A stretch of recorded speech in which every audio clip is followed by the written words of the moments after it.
pumutok yung appendix niya eh. Oo, kaya nung dinala ko sa ospital to, di ba, hiniwa. Pag hiwa, may mga lumabas na dila. Pag kinakain mo pala, hindi mo binubuksan. No? Tokador. Oo. Tapos yung dumumi, may mga susi. May susi na karne norte. Ang yabang mo naman, porkat ang ganda-ganda mo. Hindi naman ako maganda. Alam ko naman, marami akong kapintasan. Marami akong kahinaan. Pero nung nakita kita, sabi ko, shit, ang perfect ko nga pala. Ito ang yabang-yabang mo rin, porkat mo, ang pangit-pangit mo. Oy. Hoy, ba't di mo tanungin ng tao? Oh, alam mo nung lumabas ako, nagulat sila. Oo, sabi nila, ay, buhay pa pala si Blackjack. Akala ko naman kakabita ako. Si Blackjack. Wow. Ikaw ka mukha kang e-trike, may narinig ka sa akin. Kahit anong sabihin mo, mas maganda kesa sa'yo. Di ba, Mime? Alam mo, hindi ka dapat dito sa BFAC na nagpupunta. Saan na? Yung itsura mo dapat sa Baguio.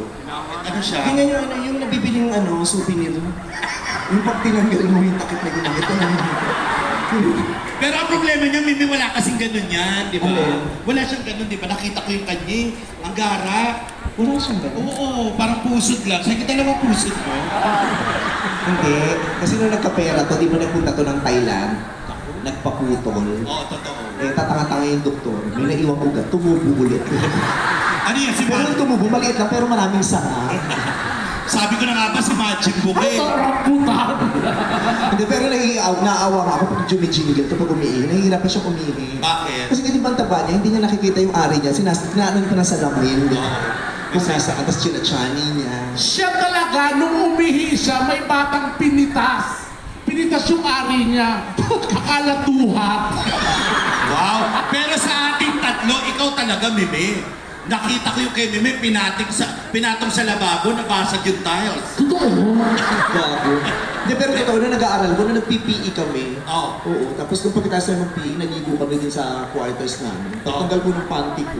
Oo. Rumolyo, kala nila carpet. Grabe, ang laki naman na.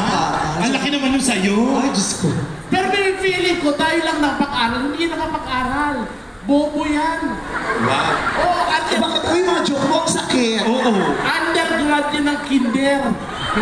Alam mo, ikaw ang makapagsabi sa akin ng bobo, grabe. Kinder under ko. Ikaw nga mukha kang blue na lobo, may narinig ka ba sa akin? Bobo. Bakit na bobo ka? Aray ko. Masakit. Nakaka-offend yun, ha? Huwag mo nga siyang ginaganyan. Kahit pangit siya, kahit bobo siya, ikaw naman, hindi ka naman makapag-turtleneck kahit anong gawin mo. Tama. Saan sa mga turtleneck? Oh. Eh wala ka nga net. Tingnan mo nagpagawa ka ng baba, dapat hindi tinuloy ng doktor yan. Kasi nung hiniwa dito, tumapon yung buhangin. Akala teddy bear siya. Wala pa tayong gagawin dito kung mag-o-cryan lang. Alam